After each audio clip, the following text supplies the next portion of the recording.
लाखों लोगों की जीवन रेखा कहलाने वाली यमुना नदी भारत की जान है। एक देवी के रूप में माने जाने वाली ये नदी अत्यधिक सांस्कृतिक, ऐतिहासिक और आर्थिक महत्व रखती है। लेकिन आज ये पवित्र नदी संकट में है और इसके पतन का कारण है हम इंसान।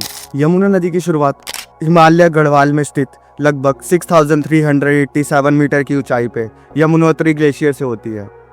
इसकी लंबाई की बात करूं तो ये लगभग 1376 किलोमीटर लंबी है।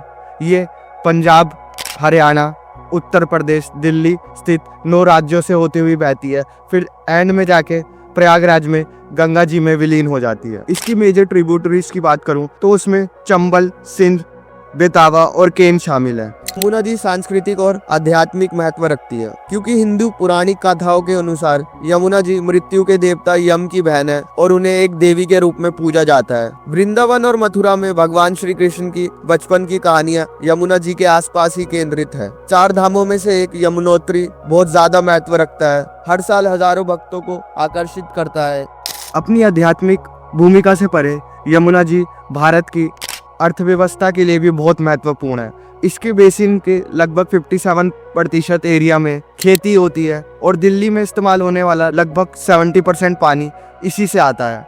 और इसके साथ साथ विलुप्ति के कगार पे पहुंची हुई गंगेस डॉल्फिन भी इसमें पाई जाती है। इसके महत्व के बावजूद यमुना दुनिया की सबसे प्रदूषित नदियों में से एक है। दिल्ली में यमुना नदी लगभग 22 किलोमीटर लंबी है, जो कि इसकी कुल लंबाई का केवल 2% है। और इसके विपरीत ये हिस्सा नदी के लगभग 80% प्रदूषण के लिए जिम्मेदार है। दिल्ली में यमुना नदी में सबसे अधिक प्रदूषण वजीराबाद के पास होता है और इसके आसपास के एरिया में ऑक्सीजन लेवल की बात करूँ तो ये कहीं कहीं पर 0% है, जिसकी वजह से एक्वेटिक लाइफ विलुप्ति की कगार पर है। और आज से 100 साल पहले की बात करूं तो कहा जाता है कि इसका पानी इतना साफ था कि आप सीधा नदी से पानी पी सकते थे।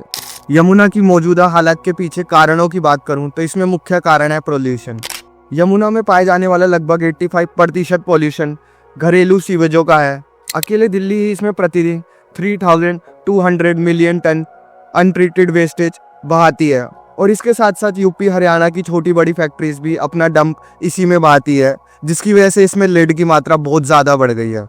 यमुना को बचाने के लिए सामूहिक प्रयास और कार्रवाई की आवश्यकता है। शहर और सीवेज के कचरे को डायरेक्टली इसमें मिलाने की जगह पहले मॉडर्नाइज सीवेज ट्रीटमेंट प्लांट्स में भेजना चाहिए ताकि उसमें से हार्मफुल सब्सटेंस को कम करा जा सके। फैक्ट्रीज और इंडस्ट्रीज के अनट्रीटेड वेस्ट को इसमें डंप करने पर भी रोक लगानी चाहिए और यमुना सफाई अभियान जैसे अभियानों के बारे में नागरिकों को जागरूक करना पड़ेगा।